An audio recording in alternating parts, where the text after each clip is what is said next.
I just feel like, yeah, when you compare it to Mahito's death, you can definitely see what the problem is, right? You could definitely see we just didn't give enough time for Sukuna to breathe. It's not that we needed a Sukuna backstory. It's not that we needed more Sukuna redemption or whatever. We needed a more satisfying end to the King of Curses. Sure, you see a lot of it. He gets looked down on. He starts coping as Yuji hits that last and final black flesh on him, where he's trying to rationalize in his mind why Yuji is beating him. And then you even get that little bit when he rationalizes when he's dying and going up against Megumi. Sukuna's trying to taunt Megumi and saying, you can't live a normal life. He's trying to feed on his insecurities. He's doing his best to try and provoke Megumi to keep his hold on Megumi. Like, that's also a good moment. Like, you had your body stolen by me. Like, you murdered your own sister. You turned away the hands reaching out to you. Yet when Megumi denied them and made them all fight Sukuna, Higuruma died. You know, Kashimo died. Gojo died. All of these characters died because Megumi wasn't willing to fight from within anymore. He gave up. From the very start, I never intended to live a proper life. Sounds obvious, but there's tons more people in this world than just me. Just once more, I think I want to try living for someone else. That's beautiful Megumi character development, right? That for once, Yuji, instead of fighting and forcing Megumi to be saved, in the moment when Yuji says, you know, it's just going to be sad without you, Fushiguro. I can't tell you to live, but it'll be sad. That was enough to make Megumi look back and go, you know what? I am selfish. I'm going to live for someone else. Megumi's character conclusion, I'm happy with. If you're going to bring Megumi back, this was the way to do it.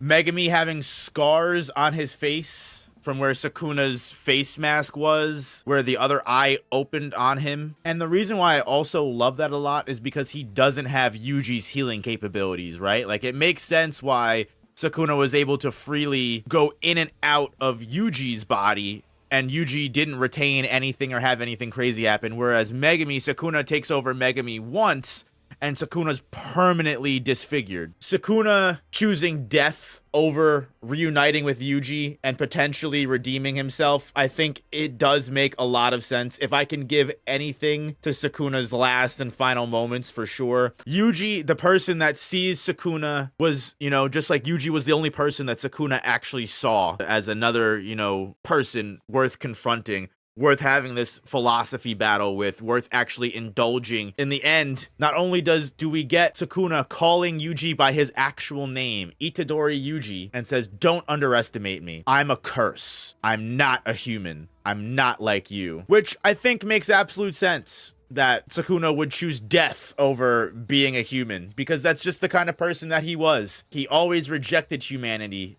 No matter, at every moment of his waking life, he rejected humanity every way he possibly could. I didn't expect much from Arame. I really didn't need much from them. But at least give me one final fight. One final fight, please. Let me see it happen.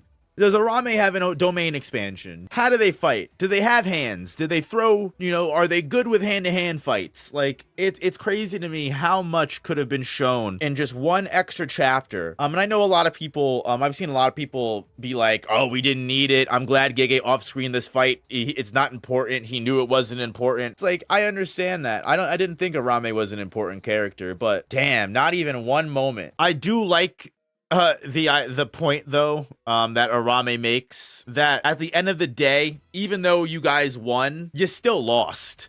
Because if Sukuna wasn't incarnated inside of Megumi and the soul punches didn't work and it was Sukuna's real body, you guys would have lost. I do love that Arame mentions that luck was on your side, and Hikari's like, oh, well, yeah, luck was on my side. Puh.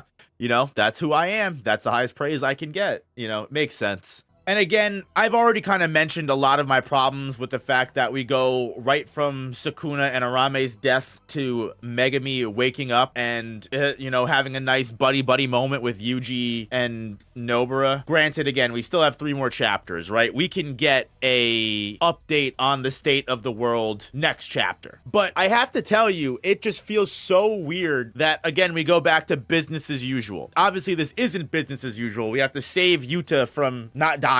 But my point is, in the state that the world should be in, the public existence of curses, the basically declaration of war that multiple countries have declared upon Japan. So much that I want to know about. Megumi, you know, and Nobara getting their letters from Gojo and everything like that. Great. Give it to me next chapter. Why did you give it to me now? I'm much more concerned with other things than what's going on with Nobara's mom that just gets offhandedly brought up. It does remind us that all three of these characters, Yuji, Nobara, Megumi, they all come from terrible, you know, parent life. Nobara was also raised by her grandma. Yuji was raised by his grandpa. Megumi was raised by Gojo. None of them really have good relationships with their parents whatsoever. And it's nice that all three of them can bond on that somewhat, and also bond on the fact that none of them really give a crap about their parents. Yuji doesn't care to know about his mom or dad. He even says so as much to Sukuna in chapter 265, I think, where he says, "My grandpa was my parent. I didn't really need to know anything more than that." So I also understand Nobara's sentiment here, where she's like, ugh, it's just where my mom is staying at and what she's doing. I don't even care. You know, this is pointless to me. But you know what? At least she has that closure to know that if she ever wants to, or, you know, she can make that decision. I do absolutely love that Gojo killing Toji makes Megumi crack up. I think I love that wholeheartedly. Something that is so apparent is how much I miss Nobara. I said this in the light novel streams that we do when we read Nobara's side story, how much I missed Nobara's interactions with the rest of the cast. And I feel like that's kind of why I don't care too much about, as everyone's criticisms about Nobara's comeback, I feel like this is why it's not as egregious to me. Nobara is a great character to me. Having her back is great. Having all three of the characters contribute to the death of Sukuna, I think, is a beautiful moment. Maki, Toge, Panda, Kusakabe, Momo, Miwa, Megumi, Nobara, Yuji, they all have to save Yuta. Everyone has to come together to save Yuta. What if Yuta's a cursed corpse using Gojo and Rika's soul? So that's the thing, is like that in my opinion is probably what is going to happen, or what they're going to have to do, right?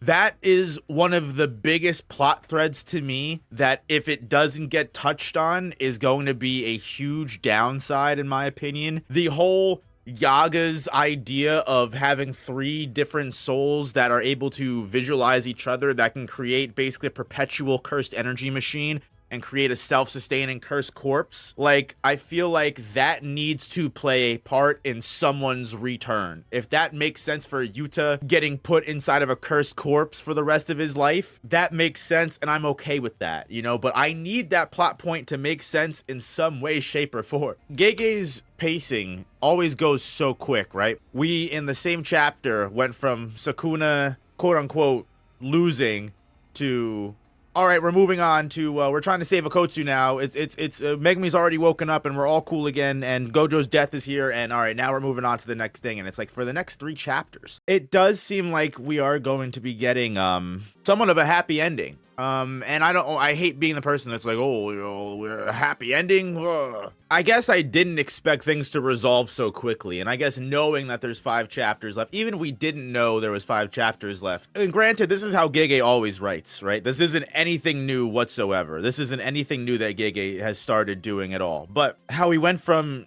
the end of the Shinjuku Showdown arc right to the next story beat in a chapter. Like, Gege, this is your final arc. I understand this is how you normally write this, but shouldn't you be spending a little bit more time?